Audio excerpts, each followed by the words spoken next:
Alors, cette semaine, on a l'honneur d'avoir un Michel Chostowski, qui est directeur du Centre de recherche sur la mondialisation et professeur d'économie à l'Université d'Ottawa.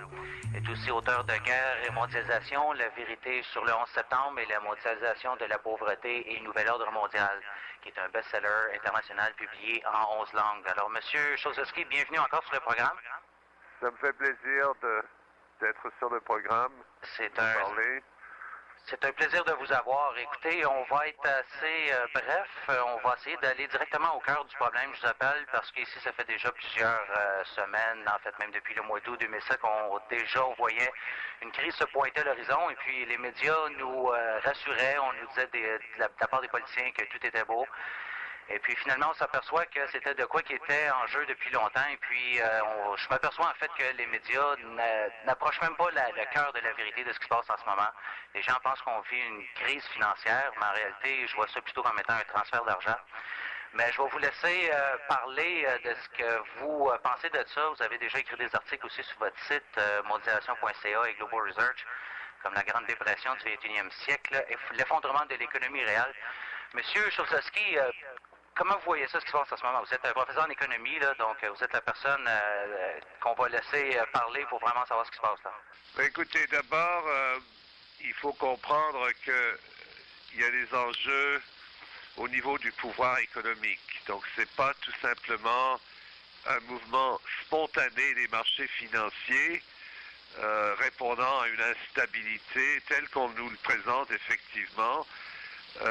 Il y a eu en 99 aux États-Unis un projet de déréglementation bancaire qui s'appelle le Financial Services Modernization Act et c'est une loi en quelque sorte qui permet aux banques et aux compagnies de courtage donc d'intégrer leurs activités et de devenir effectivement des géants financiers. Donc, ce qu'on a vu d'abord, c'est cette fusion d'intérêts financiers, les maisons de courtage, les compagnies d'assurance, les banques commerciales, donc pour former des conglomérats. Et également, ce qu'on a vu, c'est le développement de tout un ensemble d'instruments spéculatifs qui n'étaient pas véritablement basés sur des actions en bourse, parce que quand on achète une action, bon, on achète une action, mais là, on peut éventuellement acheter un produit qui est, on appelle ça les produits dérivés, mais effectivement, ce que c'est que moi, je peux miser sur la hausse de la bourse, c'est un fonds indice, un index fund, où je peux miser à la baisse. Et par conséquent, les grandes sociétés financières qui peuvent à la fois spéculer, mais également, ils s'assurent qu'en spéculant, ils poussent le marché dans la bonne direction. Et par conséquent, même lorsqu'il y a des baisses, ces institutions financières vont faire énormément d'argent.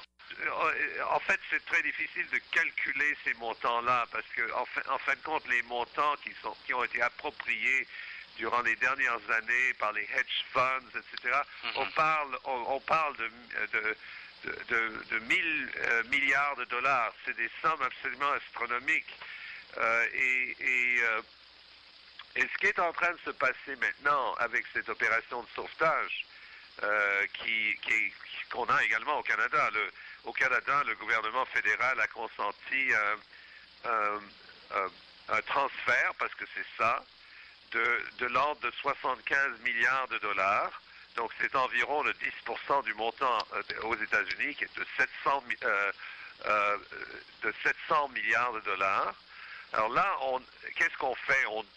On donne aux grandes banques, pas nécessairement aux banques en faillite, on donne aux grandes banques des montants qui sont très élevés, qui sont financés par les contribuables au titre des dépenses publiques.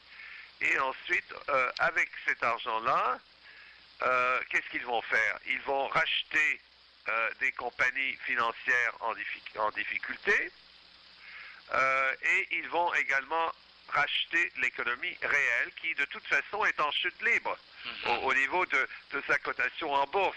Alors, vous avez General Motors maintenant, les actions de General Motors ne valent pratiquement plus rien. Et je dis en bourse, ils ne valent rien, mais les actifs sont toujours là. Et les actifs valent ces actifs valent énormément. Alors, ce qui s'est passé d'abord, il y a eu des attaques spéculatives à l'endroit de General Motors, ce qui a fait chuter sa valeur en bourse. À un moment donné, il y avait même Deutsche Bank, qui est la plus grande banque allemande, mais qui agit en collaboration avec les banques de Wall Street. Ils ont mis un prix zéro sur General Motors. Ouais, c'est ça. Alors, ils ont dit, le prix de General Motors, ça tombe. Ça tombe, il n'y a pas de limite. Donc là, on parle de manipulation de marché.